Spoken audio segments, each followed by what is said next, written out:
Obster testifies of long connection with Walters and investing $50,000 in the sports agency for a 25% share of the business, and I would continue to perform services along the same line that I have been performing for him, Franzese testified. Walters said I should get a return on my money within a year. Franzese testified that his prior services for Walters included incidents this decade in which Franzese met with managers of music entertainers Dionne Warwick, the Jackson 5 and the New Edition to convince them that Walters should be obtained or retained as a booking agent. According to Franzese, the meetings resulted in Walters remaining in business with Warwick and the New Edition. During his testimony, Franzese made a positive identification of Bloom, who has maintained that he has never met Franzese. Bloom's attorney, Dan Webb, several times has made motions to separate Bloom from the Walters trial. Franzese testified that he met Bloom once, during a brief meeting in July or August 1985 at Walters' office. Franzese said that, if Bloom was Norby's partner, he had the same authority as Mr. Walters did, to invoke Franzes's reputation. At the meeting with Bloom, Franzese said, he brought along his father-in-law and brother-in-law, Fred and Dino Garcia. He said Bloom left the room after introductions. During this meeting, entertainment business was discussed,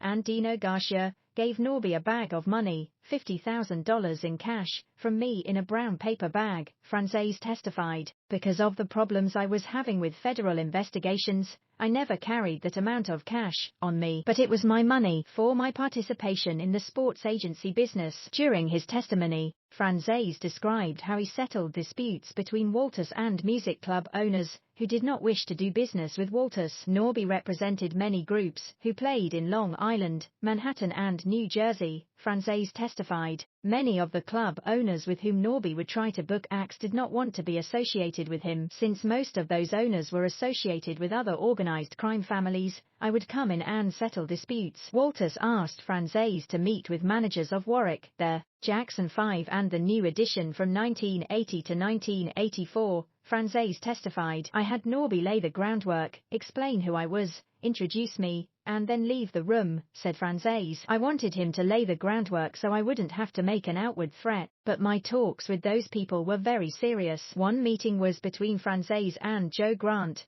Warwick's manager. Mr. Grant explained he was dissatisfied with Norby as Warwick's booking agent, and at some point I asked Norby to leave the room, Franzese testified. I told Mr. Grant I would appreciate it if he would continue with Norby for at least 6 more months. To my knowledge, he did. In 1984, Franzese testified, Walters called him and complained that the group New Edition had failed to get their act together on a $20,000 loan in which Norby was to receive 25% interest. The managers, I don't recall who they were, wanted to renege on the deal, testified Franzese. Norby set up a meeting in New York. I told them that the $20,000 was actually my money, that I was actually his partner, and I expected them to live up to the deal and the $20,000 loan. They did. Under cross-examination, which was completed late Tuesday afternoon, Franzese said he lied when he met with Department of Justice officials under oath in April 1986. During that meeting, he did not reveal his association with Walters. At that time, my membership in an organized crime family did not allow me to speak about any of my associates,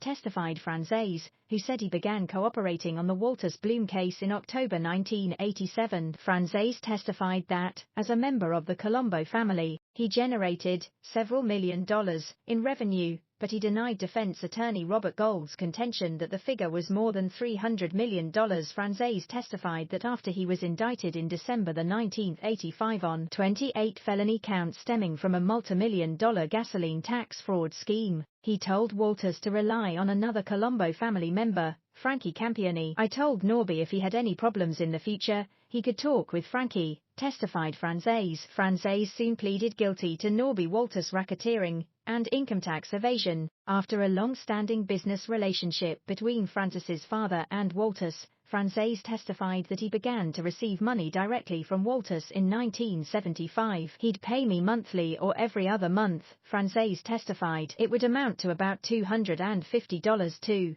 $500 a week in cash. We usually met at his office, or at the Stage Delicatessen in Manhattan. Between 1970, when Franzes's father entered federal prison, and 1975, Walters sent cash through the acting chief of the Colombo family, Joe Brancato, Franzese testified. In about 1971, Franzese said, he went to Walters' Long Island home to discuss the business arrangements between Franzes's father and Walters. Mr. Walters wanted to let me know he was meeting his obligation, and to please pass along that information to my father, Franzese testified. I did. When Franzes's father was paroled in 1979, the father has since re-entered federal prison for a parole violation. A meeting was called with Walters to settle a dispute over money, Franzese said. My father told Norby that before he went to prison in 1970 his understanding was that he was always to be a 50-50 partner with the entertainment agency, testified Franzese. Norby did not believe the obligation to be 50-50. They had a discussion at the end of a meeting. It was resolved that they were